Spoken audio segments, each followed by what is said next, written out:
Hindi ako lumaki na naniniwala sa paranormal. Hindi sa multo, hindi sa espiritu, hindi sa mga nilalang na nagtatago sa dilim. At kahit ngayon, hindi pa rin ako naniniwala.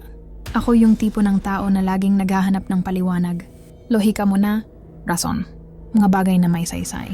Kapag may kakaibang nangyayari, sinasabi ko sa sarili ko na may dahilan iyon. Hindi ako takot sa dilim nung bata pa ako. Hindi ako madaling matinag ng mga kwentong katatakutan. Ako pa nga yung tumatawa at nagsasabing, may paliwanag yan. Hindi lang natin alam. At sa halos buong buhay ko, hindi ako binigo ng paniniwalang iyon. Hanggang sa may isang gabi, isang karanasan na hanggang ngayon, kahit anong pilit kong intindihin, hindi ko pa rin maipaliwanag. Isang pangyayari na naganap mahigit 10 taon na ang nakalilipas. Isang gabing akala ko ay karaniwan lang. Walang kakaiba. Pero sa tuwing naaalala ko iyon, kahit ngayon, parang may dumadaan na lamig sa batok ko. At kahit hindi ako naniniwala sa mga ganitong bagay, umaangat pa rin ang balahibo ko. Noong panahong iyon, umuwi kami ng pamilya mula sa abroad. Bakasyon lang sana. Pahinga. Panandali ang paglayo sa trabaho at sa maingay na takbo ng buhay. Iloilo ang destinasyon namin. Doon nakatira ang pamilya ng asawa ko, sa isang lugar sa Molo. Sa bahay ng mga biyenan ko kami tumuloy. Isang lumang bahay, pero maalaga at puno ng alaala. Hindi marangya, pero ramdam mo agad ang katahimikan pagpasok mo pa lang sa gate. Malawak ang lupang kinatatayuan ng bahay. Humigit kumulang 2,500 metro kwadrado. Mahaba ang lote, malalim, at parang humihiwalay sa mundo sa labas. Sa magkabilang gilid may mga bakod at punong kahoy. Sa bandang unahan, may sapat na espasyo para sa paradahan ng mga sasakyan. Sa dulo ng lupa, halos hindi mo agad mapapansin, may isang napakalaking puno. Hindi ka makaririnig ng ingay ng kapitbahay. Walang dumadaang sasakyan sa gabi. Kapag dumilim na, parang sa amin lang umiikot ang buong lugar. Noong una, iyon ang nagustuhan ko. Malayo sa gulo, malayo sa ingay, parang ligtas. Wala sa isip ko na ang ganitong klaseng katahimikan ay pwede palang maging nakakatakot. And hindi ko pa alam noon na ang lupang iyon, ang bahay na iyon, ay may matagal nang nagmamasid. Sa dulo ng lupa may isang bagay na agad kumukuha ng pansin. Isang puno. Isang napakalaking puno ng akasya. Sa totoo lang, iyon na ang pinakamalaking akasya na nakita ko sa buong buhay ko. Sa loob mismo ng isang residential area. Makapal at napakalapad ng katawan nito. Kahit ilang tawang maghawak kamay, hindi pa rin sasapat para mapalibutan ng puno. Ang mga ugat nito umaangat mula sa lupa. Parang mga ahas na gumagapang palabas ng lupa, paikot-ikot, buhol-buhol. Tila ba matagal nang nakakapit sa lugar na yon. Ang canopy ng puno, iyon ang pinakakapansin-pansin. Napakalawak, at ang mga dahon ay halos sumasakop sa buong lote. Sa araw nagbibigay ito ng lilim. Halos buong lupa ay nalulunod sa anino ng akasya. Pero kahit tirik ang araw, may kakaiba pa ring pakiramdam kapag napapatingin ka roon. Walang huni ng ibon, walang kuliglig na nagtatago sa mga sanga. Parang walang gustong manatili. Minsan habang nakatayo ako sa may bintana at nakatanaw sa dulo ng lupa, may pakiramdam akong may nakatingin pabalik. Wala akong makita, walang tao. Pero ramdam ko, isang presensyang hindi mo makita, pero hindi mo rin basta maitataboy. At kahit ayokong aminin nun, may bahagi ng sarili ko na iniiwasan ang pagtingin sa punong iyon. And hindi ko pa alam nun na ang punong iyon ang magiging sentro ng isang gabing hindi ko na kailanman makakalimutan. Gabi na nang matapos ang salusalo. Bandang 1:00 ng madaling araw na kami nakauwi. Pagod ang katawan ko. Ramdam ko iyon sa bawat hakbang. Pero ang isip ko gising pa rin. Alam niyo yung pakiramdam na antok ka na, pero ayaw pang sumunod ng utak mo. Pagbaba namin ng sasakyan, tahimik ang paligid. Sarado na ang mga ilaw ng kapitbahay. Wala nang ingay. Parang tulog na ang buong mundo. Sa halip na pumasok agad, napagdesisyonan kong manigarilyo muna.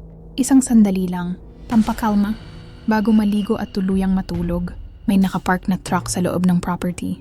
Doon ako naupo sa likod sa may tailgate. Malayo iyon sa bahay.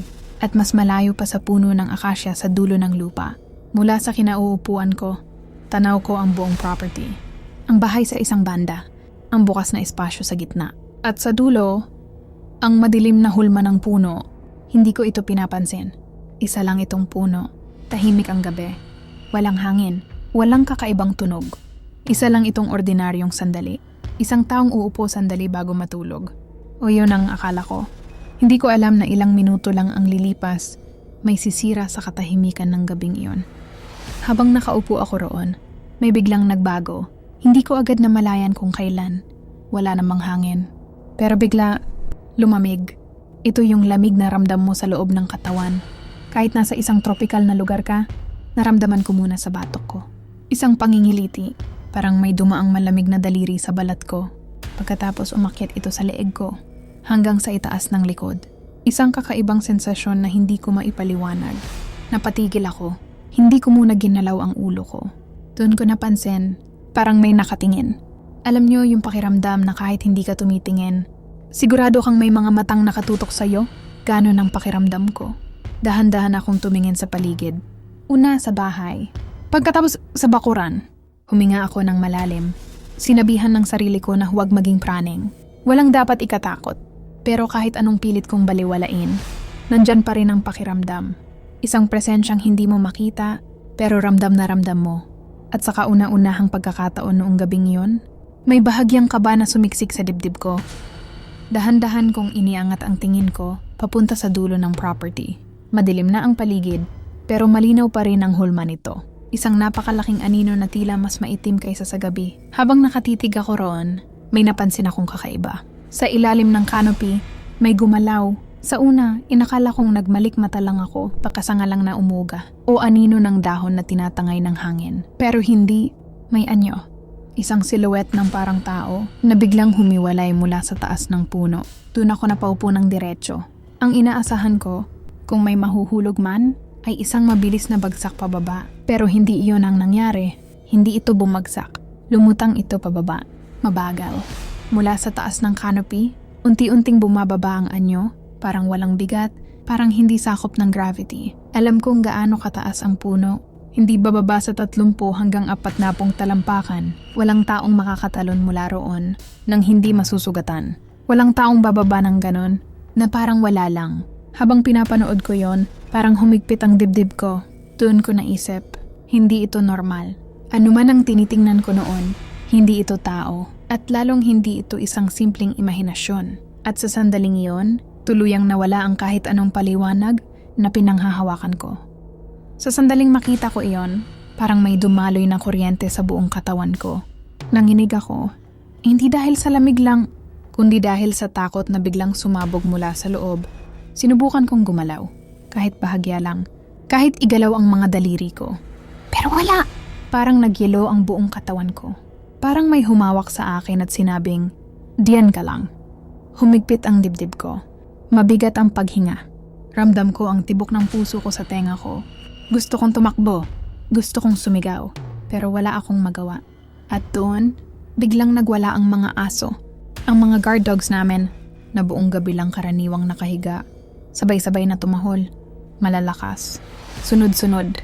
Parang may nakikita silang hindi ko kayang lapitan. Nakaharap sila sa direksyon ng puno ng akasya. Kahit galit na galit ang tahol nila, kahit kitang-kita ang tensyon sa katawan nila, ayaw nilang lumapit. Hindi sila tumakbo papunta sa puno. Hindi sila umatake. Nakatigil lang sila ron. Parang may hangganang hindi nila kayang tawirin. At doon ko naramdaman ang mas nakakatakot na katotohanan. Kung ang mga hayop, na mas matalas ang instinct kaysa sa atin, ay takot lumapit, ano pa kaya ako? Sa gitna ng tahol ng mga aso, unti-unting bumalik ang pakiramdam sa katawan ko. Pero ang takot, hindi na nawala. Dahil alam kong hindi lang ako ang nakakita noon. Unti-unting bumalik ang pakiramdam sa katawan ko.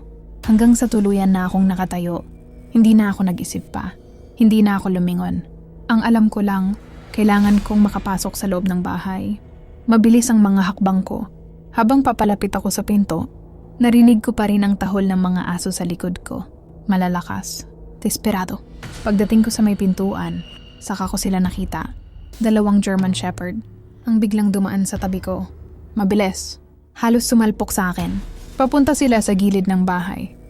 Kinabukasan, nag-aalmusal kaming lahat sa kusina. Parang may gustong magsalita. Ang helper ang unang tumigil. Ibinaba niya ang tasa. Huminga siya ng malalim. Bago pa man siya magsalita, nagtaas na ng kilay ang ama ng asawa ko. Napangiti siya. May halong biro. Akala niya isa na namang kwento. Isa na namang imahinasyon. Tumawa siya ng bahagya. Pero hindi tumawa ang helper. Sa halip, mas lalo siyang napayuko. At doon nagsimula ang lahat. May dati na raw kaming helper. Bago pa siya, 1 buwan lang daw ang itinagal. Umalis daw ito dahil may nakita. May nilalang daw na bumaba mula sa puno sa likod ng bahay. Akala niya raw nung una anino lang. Nang gabing iyon may humawak daw sa kanya. Mga kamay na mahahaba ang daliri. Hindi anyo ng tao. Kinabukasan, may mga galos siya. Sa braso, sa leeg. Parang hinila. Parang sinakal. Hindi na raw siya nagpaalam. Umalis siya agad. Akala namin, doon na nagtatapos ang kwento. Pero hindi pa pala. May isa pa raw nakakita. Isang bata. Pamangkin ng ama ng asawa ko. Nasa loob lang daw ng bahay. Nang bigla niyang makita ang isang anino sa sala. Hindi gumagalaw. Nakatayo lang. Parang nagmamasid. Nang sindihan daw niya ang ilaw, biglang tumakas ang anino. Naglahong parang usok. Matapos ang kwento, wala nang nagsalita. Walang kumain. Walang tumawa. Ibinaba niya ang tasa. At sa unang pagkakataon, wala nang biro sa mukha niya. May mga kwento pala talagang matagal nang nabaon. At may mga lihim na kahit ilang taon ang lumipas, hindi kailanman tuluyang nawawala. At doon ko naintindihan. Ang nangyari sa gabing iyon, hindi lang pala sa akin nangyari. Nasa loob pa rin ako ng bahay. Nasa parehong mesa. Parehong espasyo. Pero parang may nag-iba. Parang may nakatingin. Kahit wala naman akong makita, gusto kong sabihin sa sarili ko na nagkataon lang ang lahat. Na nagdudugtong lang ako ng mga kwento. Hanggang ngayon, isa pa rin akong skeptic. Hindi ako basta naniniwala sa mga hindi ko nakikita. Sa mga hindi ko nahahawakan. Mas gusto ko pa ring humanap ng lohikal na paliwanag. Maraming pwedeng dahilan. Pero may isang bagay na hindi ko may kaila. 2 magkaibang tao. Magkaibang panahon. Magkaibang karanasan. Pero iisang paglalarawan. Ang nilalang na bumaba mula sa puno ng akasya. Hindi iyon madaling ipagkibit-balikat. Walang malinaw na sagot. Walang ebidensya. Walang konklusyon. Walang nagsabing, ganito talaga ang nangyari. May mga kwento talagang mananatiling kwento. May mga tanong na walang kasagutan. At may mga karanasang kahit pilitin mong kalimutan, babalik at babalik pa rin. Hanggang na ngayon, hindi ako naniniwala. Pero hanggang ngayon, tumitindig pa rin ang balahibo ko. Kahit tapos na ang gabing iyon sa labas, may iniwan itong bakas sa akin na hindi na kailanman mabubura.